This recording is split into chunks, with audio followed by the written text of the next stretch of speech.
Hello guys again. So, napadpad ako dito guys. It's a reserve, plant reserve. So, tingnan yung lugar. Ang ganda guys.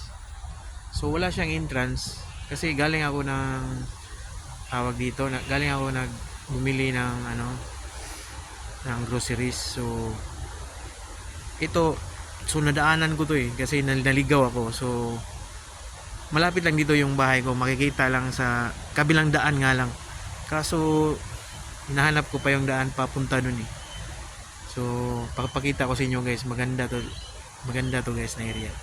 Yan guys. So, may park siya na maliit. So, dala ko yung scooter ko ganyan. So, dito ako napadpad. So, tingnan yung lugar guys. So, ang ganda guys. So, yan. Hindi ko alam kung saan banda, basta dun banda yung bahay namin, yung pag may highway dyan sa labas, kasi hindi ko nga rin alam saan daan. So hanapin pa natin. So tara, samahan nyo ako para may exit data dun sa highway na yon. So papunta yon sa bahay namin.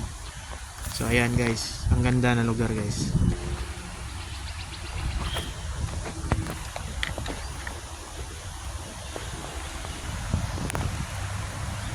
So ayun guys, yun yung highway. Yun banda doon, makikita ko sa baba. Yan. May mga sasakyan na dumadaan. Yan ang highway. So pag andyan, that means malapit lang dun yung, kasi nasa highway yung bahay namin eh. So ayan. So may park siya ng konti. So you see. Yan. So hanapin natin ng daan. So yun know, yun may sasakyan sa baba. Ayan, citrus australis. Finger lime. Oh yeah, that's it. This is the one. Finger lime. Tetris. You know.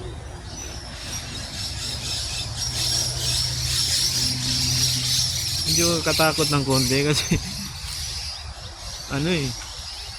tawag dito, medyo masukal. So okay naman siya. So maganda to dito sa lugar na to guys. Cycads. Ooh. Ayan.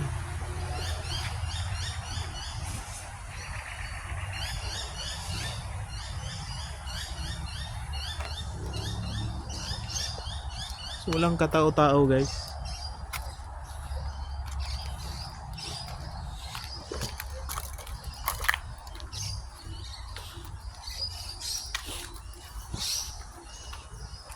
Ang ganda talaga ng park nila, no? Parang pinipreserve talaga dito eh. So, yan.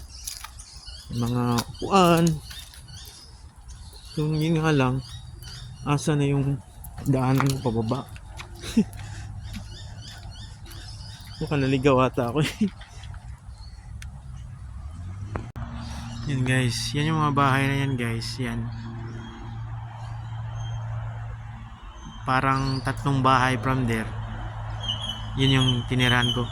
So yan yung highway, kita na natin. So hanapin natin yung daan para exit. So, gandang lugar guys, maganda siya.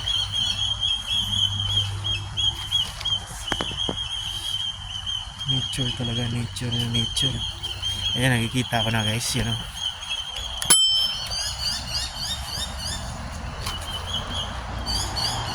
Yan o, nakikita ko na guys. So kampante na ako. So dyan tayo dadaan. May exit dyan eh. So that means that's good. Dyan ang highway. So ayan. Medyo maliit lang siya. May mga upuan, mga ganyan. Kaso walang mga tao dito guys. Pero okay lang. At least na-experience natin.